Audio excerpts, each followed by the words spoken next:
September 10th, 2025, Utah Valley University, Orem, Utah.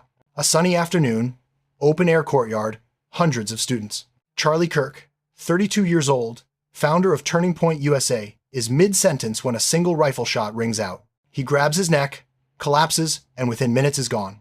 One bullet, one shooter, one dead, conservative star. And within hours, the internet detonates with conspiracy theories that still haven't died 3 months later.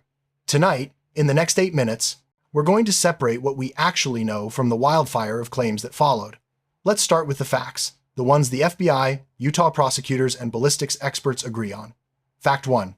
The weapon was a Mauser M98 bolt-action rifle in .30-06, an old-school deer hunting round, fired from roughly 250 yards away.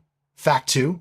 The shooter was two-year-old UVU student Tyler James Robinson. He turned himself in 4 hours later. His Discord messages, text messages, and browser history show months of obsession with killing Charlie Kirk specifically. Fact 3. The bullet entered the right side of Kirk's neck and, unusually, did not exit. That single detail becomes gasoline for every theory you're about to hear. Fact 4. The FBI threw 480 agents at this case.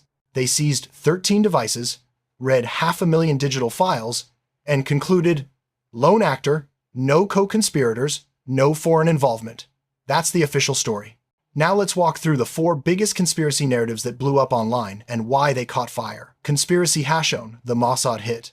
Within 6 hours of the shooting, Candace Owens, who used to work for Turning Point, went live and said, quote, "I'm not saying it was Israel, but it was Israel." Her argument, Charlie had started criticizing certain pro-Israel donors and had reportedly received a phone call from Benjamin Netanyahu offering next-level funding if he stayed in line.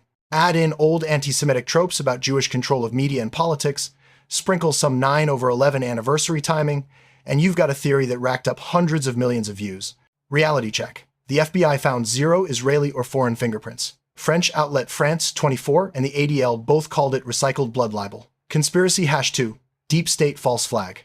Alex Jones, Clayton Morris at Redacted, and a dozen Telegram channels claimed the CIA staged the whole thing to spark a civil war. Their smoking gun? The bullet couldn't possibly stop in the neck with a 30-06 at that range.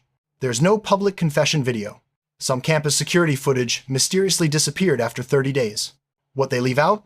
30-06 rounds can tumble and fragment on impact, especially with certain bullet types, and the medical examiner confirmed massive internal damage with no exit.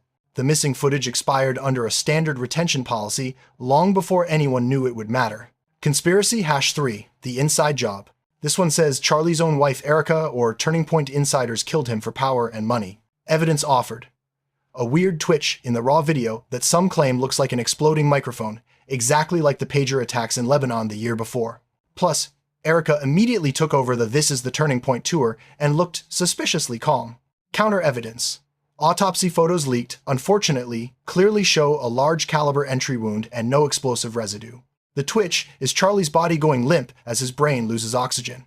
Conspiracy #4, the French-Egyptian hybrid theory. Easily the strangest. Candace Owens, again, claiming Macron and the Egyptian military worked together because Charlie was about to expose foreign influence in American conservatism. She tied it to U.S.-Egypt Operation Bright Star exercises happening that exact week and claimed French Foreign Legion snipers were training nearby. France 24 fact-checked it in real time and called it bizarre fiction. 0 corroboration from any intelligence source. So why do these stories spread faster than the truth? 3 reasons researchers keep pointing to. Real gaps. Yes, some video was lost. Yes, the bullet behavior is rare.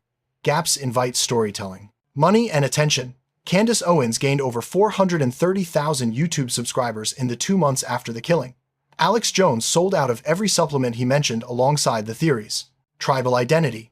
For some on the far right, admitting a leftist college kid could pull this off alone is psychologically harder than believing a grand cabal did it. Here's the uncomfortable bottom line. As of December 3rd, 2025, every piece of physical evidence, the rifle, the inscribed casings, the Discord logs, the ballistics, points to Tyler Robinson acting alone.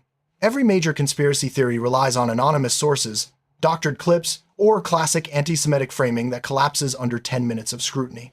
That doesn't mean you have to like the official story. It doesn't mean you can't ask questions. But 3 months in, not one shred of hard evidence has surfaced to support any of the big 4 theories. Charlie Kirk's death was tragic, preventable, and according to everything we can prove, the act of one disturbed young man with a rifle and a grudge. The real danger now isn't another bullet. It's the millions of people who've convinced themselves the bullet was never real in the first place.